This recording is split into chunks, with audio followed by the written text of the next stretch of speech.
You are only as smart as the information you have.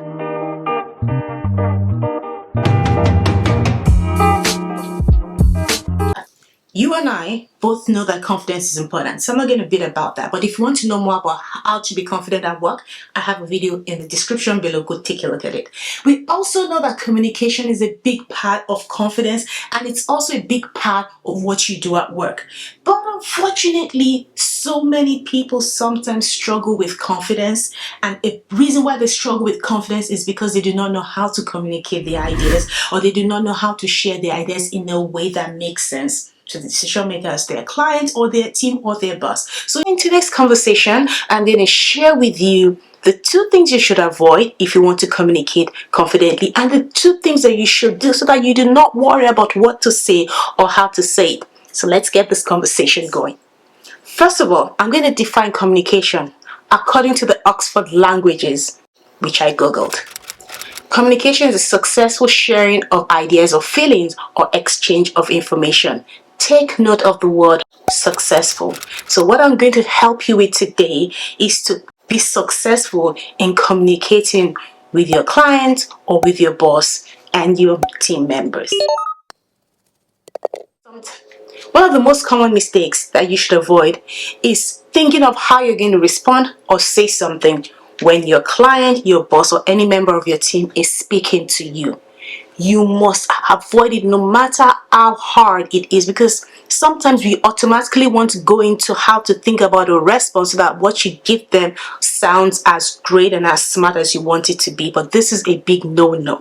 And this is because if you focus on what you're going to say when the other person is speaking to you, you're missing out on vital information that could help you craft your response. It also becomes obvious to the other person, because if you miss the information that they're giving you, you may probably have to ask for it again, or it will show because there'll be a gap in what you say. So avoid thinking about your response and focus all your attention in listening to what they're saying.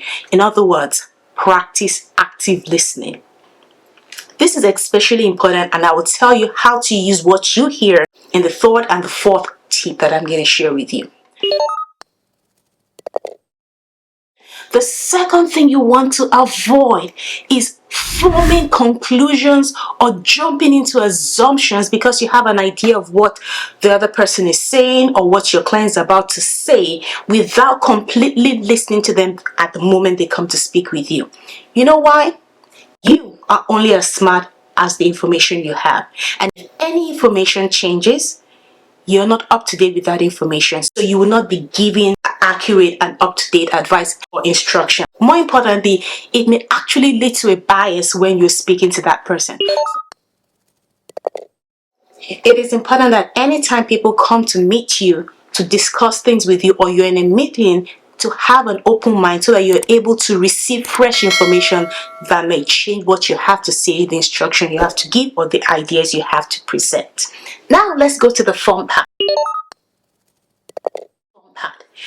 Why I said that it is important you practice active listening is because of the things that it would give you that would help you confidently exchange information or ideas with the other person.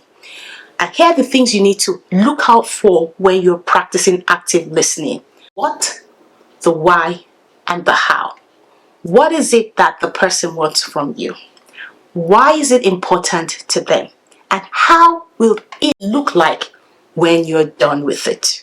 It is important you know it from the perspective of the decision maker or your client so that you can hit the target right in the middle. Now, even though you're in an office space or you're in a professional setting and it's all work and it's all serious and it's all higher executive function, you cannot ever underestimate the importance of making that emotional connection, and that is where the why comes into it. And it's been proven in several studies that if people do not feel comfortable, if people do not feel confident about you, then it's not likely they go along with you or your ideas, and it's not likely they pay you for any services.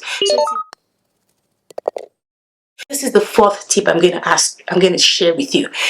As you're listening for their whys, as you're listening for their whats and their hows, it is important that you take note of the words or the phrases they use to describe their pain, their challenges, or their struggles, as well as the words they use to describe the outcomes they're looking for. Why is this important?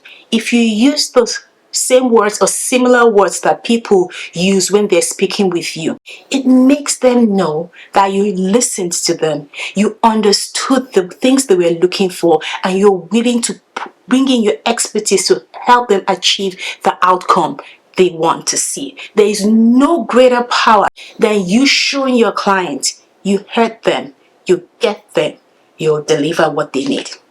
I'll see you in my next video.